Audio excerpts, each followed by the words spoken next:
Hi guys! Welcome back to my channel. So for today's video guys is mag-unbox tayo ng um, parcel from Lazada. So itong binili kong to is yung para sa sombrero. So yon.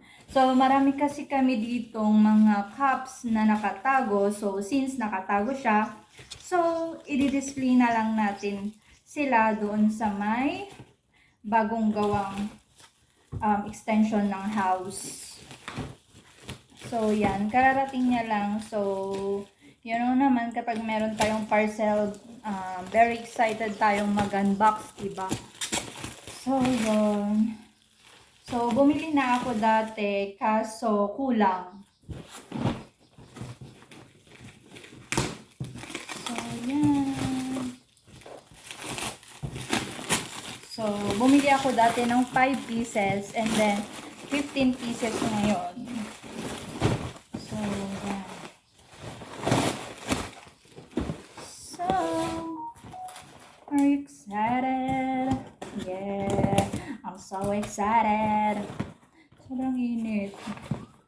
So, ito siya guys.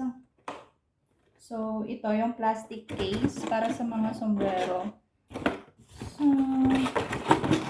15 pieces siya. So, 58 something ata isang peraso nito. So, ganito siya guys. And then, ito. So, 15 pieces siya. So, ganito lang siyang ilagay.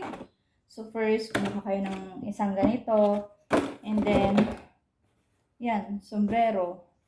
So, ito yung mga sombrero na hindi pa nagagamit. So, ito nagamit ko na isang beses. And then, so, yan. Tom's Chin. So, yan. Meron pa siya lang mga tag price. So, ito from Torino, Italy. And then, Adidas. So, yan. And then, ito. So, marami pa.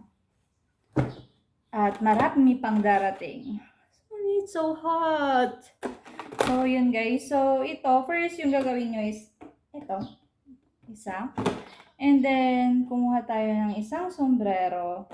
And then, ilagay lang natin dito sa taas nun. And then, kumuha tayo dito sa isang ganito. And then, ilagay lang. So, yan. So, ganyan. Para mas maayos.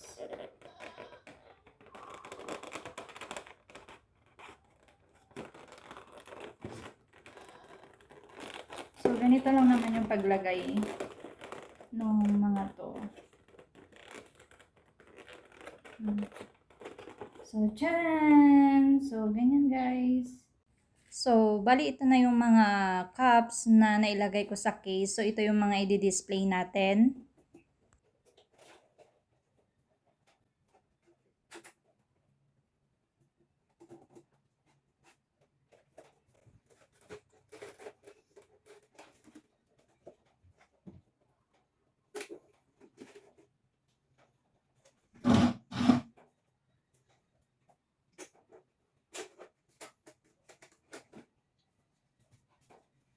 So, yan guys. So, yan na yung mga sombrero na naka-display. So, yun lang guys. So, thank you for watching.